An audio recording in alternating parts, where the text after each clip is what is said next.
Welcome back to this week's edition of Freedom and Prosperity Radio. And lots of thoughtful things going on here. And this one is going to be on a broad brushstroke because this one has been dogging us for some time. Our next guest is John Decker, Executive Director of the Committee to Unleash Prosperity and American Commitment. And he's just fresh from the pages of the Washington Times, a great treatise on AARP. And something I think people have been feeling since the gray old days of Obamacare, where AARP jumped right in and said, "Oh, we're all for this is great," and nobody seemed to understand why. And seniors all over the country were calling me saying, "What's going on with AARP?" So, John, welcome to the program. How are you doing this weekend, sir? Happy Valentine's Day / President's Weekend. Thank you, Joe. I'm doing well. How are you? Absolutely wonderful. Although you really want to be careful to not mix up President's Day with Valentine's Day, because yes, that'll get you in trouble real quick. Yeah, unless you're celebrating Bill Clinton, and I guess then all bets are off. So talk about it's something that we all kind of felt intuitively that AARP was behaving, but your column really lays it out how AARP has become, first and foremost, really just an insurance company, but then by using its position as this gray hair union organizer, that it's sort of a Ponzi scheme in and of itself. I think your introduction was great because sort of AARP's actions during the Obamacare debate, I think, are going to make a lot more sense for your listeners after hearing this segment. Okay. Basically, AARP deceptively posits itself as a nonprofit advocating for the interest of seniors, when in reality it's explicitly advocating for policies that benefit America's largest health insurance company and often at the expense of seniors. And here's kind of sort of AARP's core business model. AARP sells supplemental Medicare plans with an AARP-sponsored branding. However, instead of helping seniors select the plan that is most tailored to their needs or financial resources, AARP exclusively sells Medigap coverage from United Health, America's largest insurance company. And unbeknownst to many purchasing these plans, AARP is receiving a 4.95% fee for each plan sold. And this is significant because the same plan can be bought directly from United Health without paying what some are calling an illegal kickback to AARP. So seniors think that they are buying an AARP-branded plan, but really it's just your basic Medigap insurance plan with a nearly 5% markup. And I know that this gets, kind of into the weeds, so here's kind of an analogy that I like to use to explain AARP's core business model.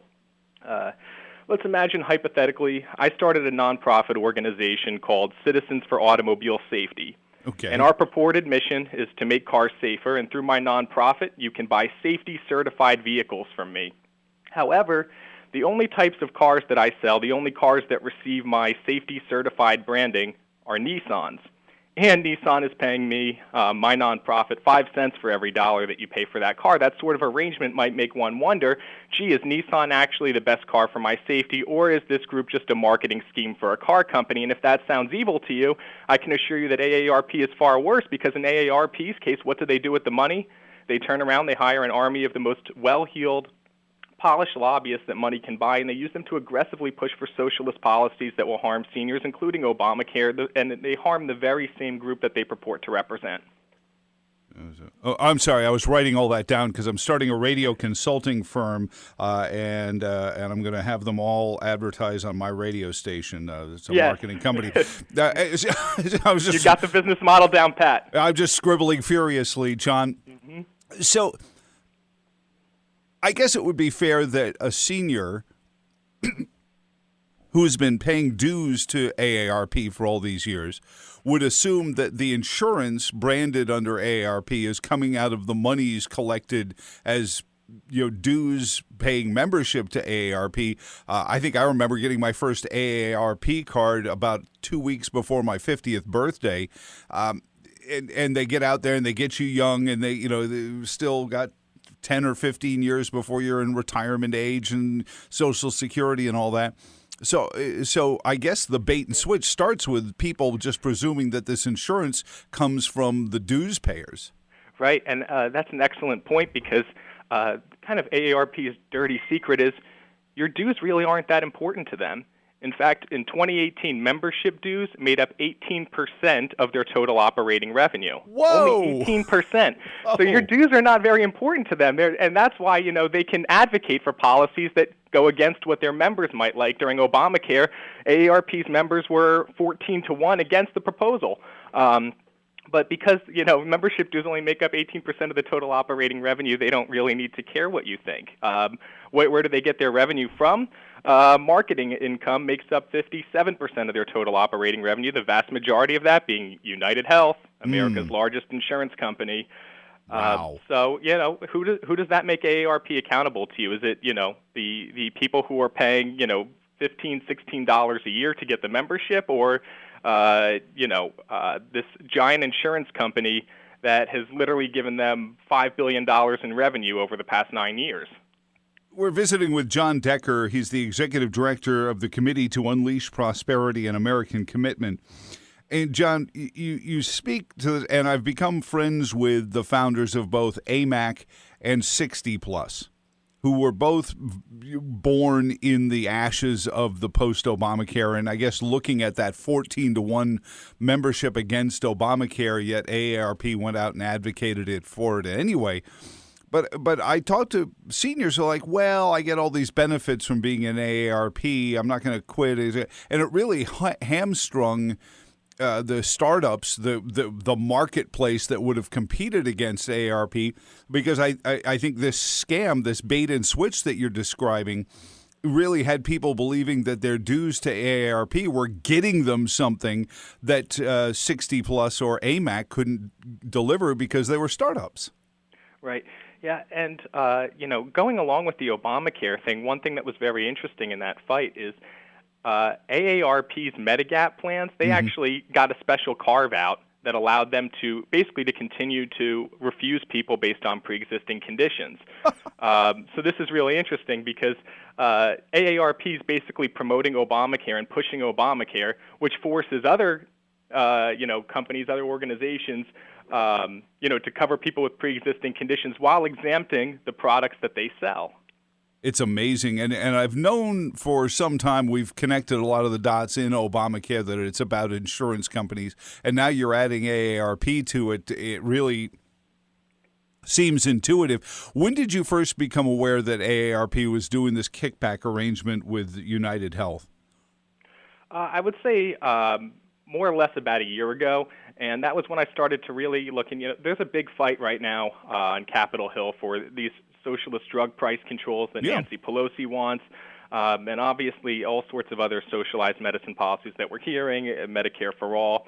And AARP, I'm based out of Washington, D.C., so, you see these lobbyists who are really pushing for some of the worst socialized medical policies in existence. And, kind of made me want to take a deeper dive into the organization to see what they are about and who are these lobbyists and who do they represent. And, of course, once you start going down that rabbit hole, then you realize that this is just nothing but a front for an insurance company. So have you confronted AARP with this? What has their response been, aside from, sending some attorney with subpoenas to your office, I'm sure, with some sort of cease and desist? Well, I haven't got the subpoenas yet, but we'll give it a little more time, I guess. But, I put out a piece in the Washington Times, and it's got some pretty good feedback. I'm sure that I'll be writing more on it this year. But I plan on taking a deeper dive into a lot of these issues that AARP has had over these past few years. And one thing that I find very ironic when I go to their website is that they actually have a fraud watch portal on their website that gives seniors tips on avoiding scams like, avoiding robodials or protecting yourself from robodials. So they have this fraud watch portal, and I'm like, this is like an arsonist offering to help put out the fires they didn't cause. There are stories, and as a matter of fact, we've had them here in Virginia, where volunteer firefighters in some sort of Munchausen haze, wind up being arsonists so that they can come in and rescue and save the day. So, I mean, I've seen it. It is a psychological problem that they have. So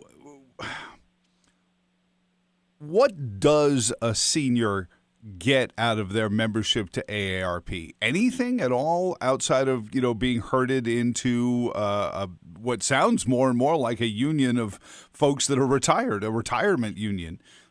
Well, listen, it really is an advocacy organization first and foremost, and the policies that they're advocating for are policies that that really contradict the interest of seniors. So, what do they get out of it? You can go to their website and you can read some blogs that might have some helpful, tips for seniors. But outside of that, you have to understand that these membership dues are just a small portion, but again, feeding into this lobbying behemoth that is aggressively advocating for socialized medicine. It's probably the most influential lobby in advocating for socialized medicine, whether it's Pelosi's drug price bill, or any of these other policies like Medicare for All, where United Health might think that they can benefit in the short term by forcing more people to buy plans from them. Well, and that's what really puzzles me. So, which came first, the chicken or the egg? Was AARP just kind of going along as an advocacy, a lobbying group, and then the insurance companies noticed, hey, there's a bunch of people that are in here, and it's sort of the same way some groups tore apart the Tea Party movement. The Tea Party movement grew so quickly, so fast.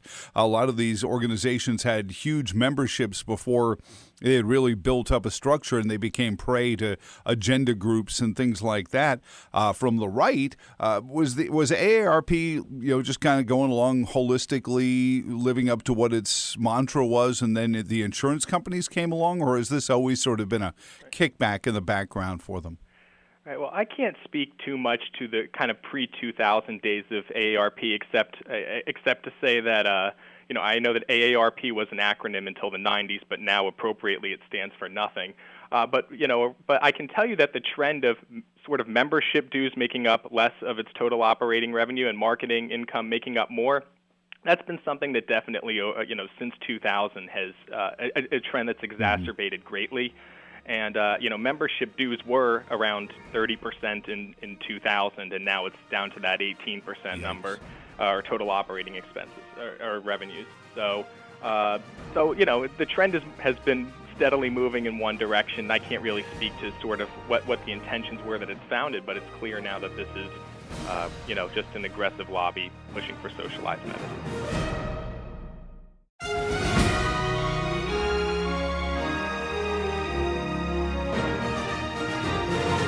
So let's circle back. You mentioned prescription drug controls. The president brought it up during the State of the Union address. There are some very nervous people that think the president might, in some sort of bipartisan zeal, go along with the idea of doing these reverse price controls where our pharmaceutical companies sell drugs into Canada and then we buy them back from Canada for Canadian prices somehow, and then that's fair or marketplace. What sort of things are they pushing, both from the AARP side, and what are you hearing regarding these prescription drug cost plans? Well, AARP has obviously been aggressively promoting the H.R. 3 Pelosi drug price bill, which is, as you mentioned, would basically import foreign drug price controls. All these other countries have drug price controls, anti-market forces, leads to less innovation, less new cures for diseases, and basically, other countries have this stupid policy in place that's coming at the expense of innovation, at the expense of new cures for their own citizens, and now there's a temptation by some to say, oh, well, maybe we should import these policies too, when in fact, what we really, this is really a trade issue, and we really want to try to break foreign drug price controls. We want to get the other countries to agree to invest more in research and development. And to President Trump's credit, that was exactly what the first draft of the USMCA trade agreement did. We got Mexico and Canada to agree to foot more of the bill for our research and development. We had greater data protections for our innovation. And ironically, that was the provision of the original Trump USMCA agreement that was most offensive to Nancy Pelosi, and she stripped it out immediately. And unfortunately, in the final version, we didn't get that. So when you hear Nancy Pelosi out there saying that she wants to lower drug costs, well, she literally stripped that provision out of USMCA that would have made the most difference in terms of getting Canada and Mexico to chip in more towards research and development that we sort of subsidize here in the U.S. Well, why let a good campaign issue go to waste? I mean, if and then not only does she lose to the president, but she loses a campaign cudgel as well. John, so It almost sounds like, you if you kept peeling back, you'd find AstraZeneca or DuPont or somebody back in there. Hold it, they're both in Delaware. No, they couldn't possibly connect it to the former senator from Delaware. But you find one of these big pharmaceutical companies doing the same thing with AARP, doing a little kickback scheme to get them to push this if they were going to be the source du jour of the pharmaceutical coverage.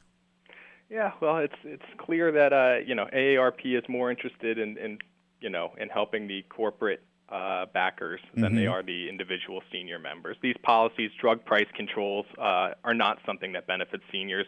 The lack of new cures, the lack of new innovation. I mean, this is a time when we should really be encouraging more research and development, especially in areas such as Alzheimer's. Oh yeah. And this would be a tremendous step backwards, the Pelosi bill, in these critical areas of disease research and illness research.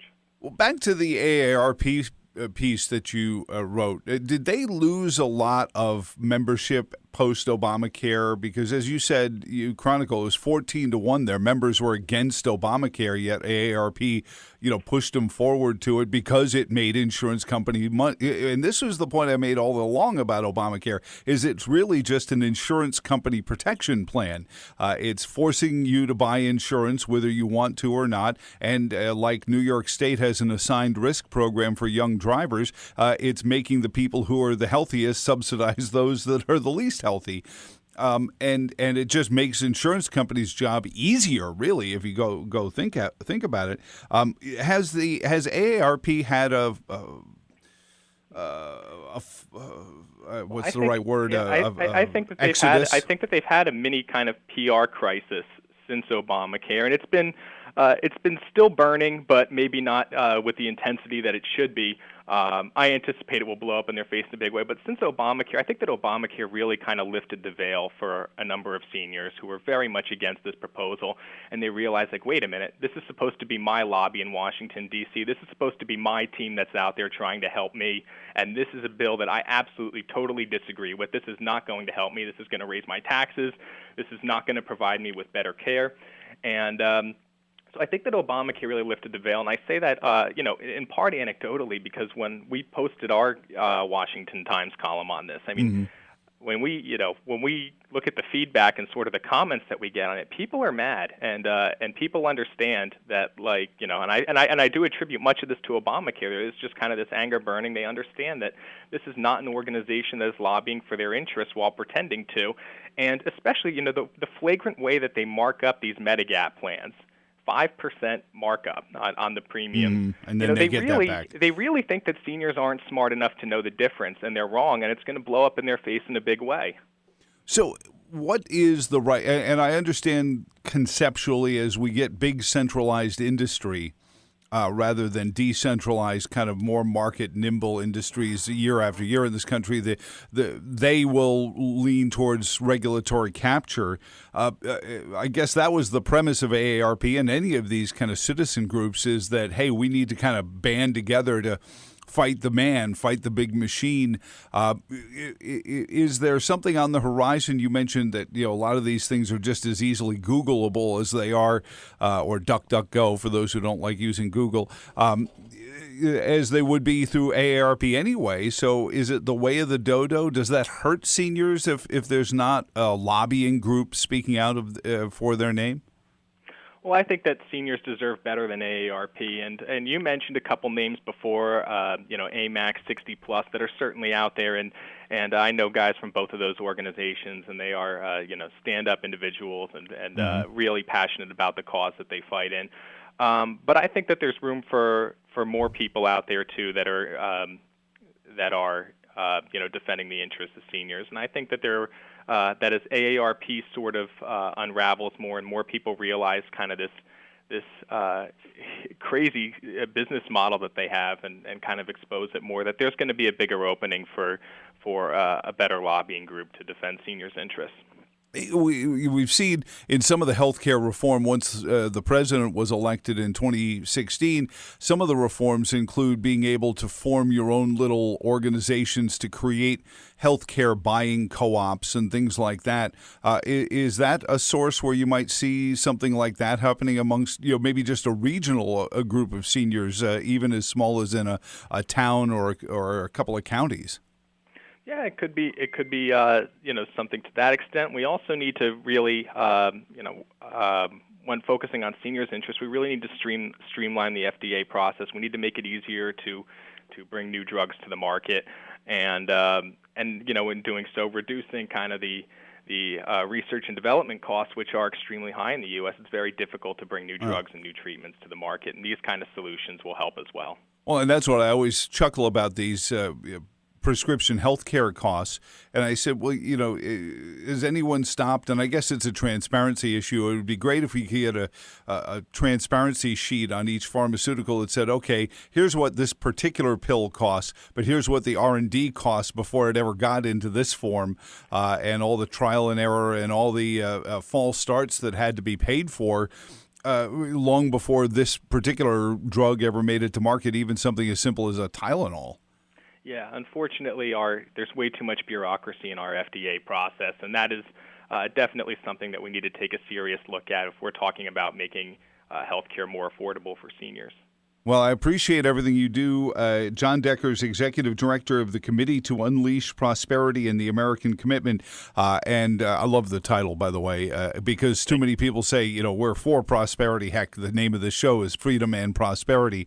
But prosperity is truly something that can be unleashed and needs to be.